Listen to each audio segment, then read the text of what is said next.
সূরা বনী ইসরাঈলের ৭৭ নম্বর আয়াত দেখলাম, হে মুহাম্মদ, তোমার পূর্বে যে সমস্ত রাসূলের যে নিয়ম ছিল তোমার ক্ষেত্রেও একই নিয়ম, লা তাবদিলা সুন্নাতাল্লাহ, আল্লাহর সুন্নতের কোনো পরিবর্তন নেই। আজকে এপ্রিল মাসের ৩ তারিখ ২০২৬ সাল। এই মুহূর্তে আমি আছি চুয়াডাঙ্গা জেলার আলমডাঙ্গা উপজেলার যেটা কুমারী ইউনিয়ন শ্যামপুর গ্রাম। আমাদের হাইকোর্টের অ্যাডভোকেট মুকুলের বাড়িতে লিচু বাগানের পাশে দাঁড়িয়ে আছে। এই পিছনে লিচু বাগানটা ওদের, এখানে চারিদিকে সুন্দর পরিবেশ। এখানে আমাদের সাথে আছে বরগুনা থেকে বশির চিস্তি, অ্যাডভোকেট ইকবাল হোসেন মুকুল, তারপরে আমাদের কাটাভাঙার ইউনুস, আমাদের অনেক প্রাচীন ভক্ত। তারপরে আজকে ভোলা জেলার থেকে আসছে তানিম, এই তো বাইরে ছিল, আজকে অনেক দূর থেকে আসছে। আমাদের নেত্রকোনার ময়মনসিংহের হালুয়ার ঘাটের বোরহান চিস্তি আছে, মাসুম তো আমাদের ক্যামেরাম্যান হিসেবে সাথে আছি। তো বিষয়বস্তু আজকে কিছুদিন আগেই, গত কয়েকদিন আগেই আমার আর এক ভক্ত অ্যাডভোকেট মুকুল সাহেবের বড় ভাই টুটুল মিয়া আমাদের হাতে বাদ ছিল। উনিও বেশ একনিষ্ঠ ভক্ত ছিল, গত ডিসেম্বরে মাহফিলে গেছিল। তো হঠাৎ করেই স্ট্রোক করে মারা গেছে। তারই অন্ত্যেষ্টি ক্রিয়ার যে মিলাদ মাহফিল, দোয়ার মাহফিলে আমরা এসেছিলাম। সৌজন্য পরিবেশে সাক্ষাতের দেশেই দুটো কথা। তো অনেকে আমার কাছে অনেক প্রশ্ন করে যে আপনি তো আল্লাহকে ভালোবাসেন, তো আপনি যে মোষটা রেখেছেন কি কারণে? তার মানে দেখো, মোষটা রাখার একটা পরিচয় আমি আল্লাহকে ভালোবাসি তাই। তো হচ্ছে আল্লাহকে ভালোবাসলে মোষ রাখতে হবে কেন? আমি যদি মোষ রাখাটাকে আল্লাহ পাকের ভালোবাসা প্রমাণ করে দিই, বুঝুন না, তাহলে তোমার মোষ কাটাটা আল্লাহ পাকের সাথে ঘৃণার কারণে কাটা। যদি আমার মোষ রাখাটা আল্লাহ পাকের ভালোবাসার কারণে হয়, তাহলে তোমার মোষ কাটাটা আল্লাহ পাকের ঘৃণার কারণে মোষ কাটেছে, এটা প্রমাণ হয়। আমি আজকে এটা প্রমাণ করে দেব যে আমি আল্লাহকে ভালোবাসি, তাই আমি মোষ রাখছি। তো হচ্ছে সেটার উদ্দেশ্য কি? আল্লাহ রাব্বুল আলামিন বলল, কলিন কুনতুম তুহিব্বুন আল্লাহ ফাতাবিউনি, যদি তুমি আল্লাহকে ভালোবাসো তাহলে নবীর অনুসরণ করো। নবীর অনুসরণ কিভাবে করব? নবী তো এখন নাই, আমি নবী মুহাম্মদ সাল্লাল্লাহু আলাইহি ওয়াসাল্লামের অনুসরণটা এখন কিভাবে করব? তখন নবী যাহা অনুসরণ করেছে আমাকে সেটা অনুসরণ করলে আমি নবীর অনুসারী হব, তাই তো মাসুম? তো নবী অনুসরণ করেছে কি? নবী অনুসরণ করেছে কোরআন। অনেকে বলে নবী কোরআনও অনুসরণ করেছে, অন্যান্য কিছু অনুসরণ করেছে।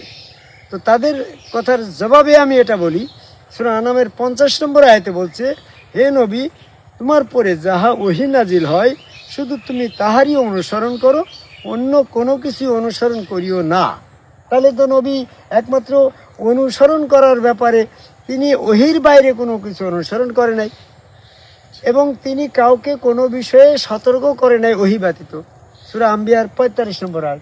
তাহলে নবী ওই অনুসরণ করেছে ওহী, আর সেই ওহী এই কোরআন। আমি যদি আল্লাহকে ভালোবাসতে চাই, তার প্রমাণ হচ্ছে আমাকে নবীর অনুসরণ করতে হবে। নবীর অনুসরণ করার প্রমাণ স্বরূপ আমাকে নবীর অনুসরণ করলে নবীর রেখে যাওয়া এই কোরআন অনুসরণ করতে হবে। এই কোরআনের ভিতরে কোথাও মোষ কেটে ফেলার কথা নেই। তাই আমি মোষ কাটতে গেলে আমার কোরআনের আয়াত বাদে যদি আমি আল্লাহর দেওয়া সুন্নত এই মোষ এটা পরিবর্তন করি, তাহলে তো আমি আল্লাহ পাকের ভালোবাসার থেকে বঞ্চিত হয়ে যাই।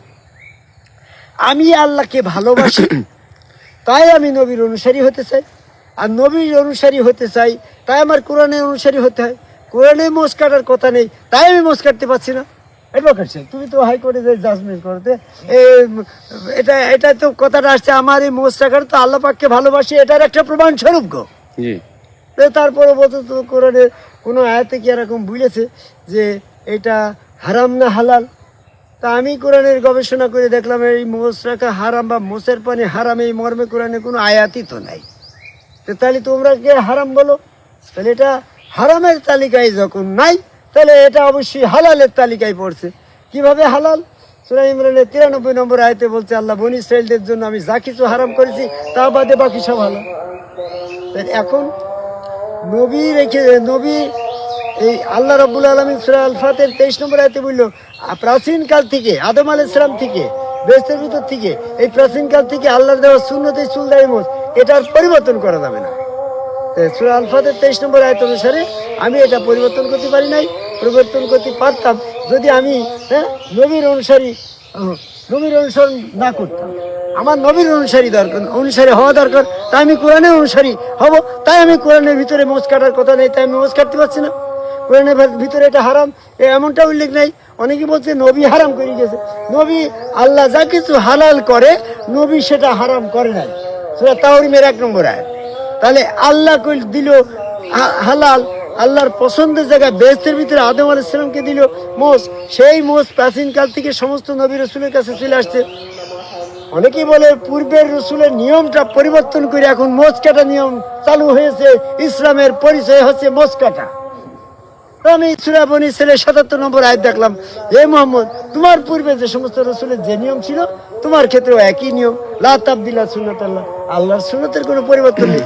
এই জন্য আমাকে যারা প্রশ্ন করছে আপনি মোষ রেখেছেন কেন, তার উত্তর হচ্ছে আমি আল্লাহকে ভালোবাসি তাই আমি মোষ রাখি। আল্লাহকে ভালোবাসি, ভালোবাসার প্রমাণস্বরূপ নবীকে অনুসরণ করা। নবীকে অনুসরণ করতে গেলে কোরআন অনুসরণ করা লাগে, আর কোরআনে মোষ কাটার কথা নেই, তাই আমি মোষ কাটতে পারছি না। এই জন্য কোরআন মোতাবেক চলা, কোরআন মোতাবেক বলা, এটাই হচ্ছে এই আল্লাহ পাকের মহব্বতের পরিচয়। আমরা যারা আল্লাহকে মহব্বত করি তারা যেন মোষ না কেটে এই নবীর অনুসারী হওয়ার আহ্বান করে আমার কথা শেষ করে। জয় গুরু।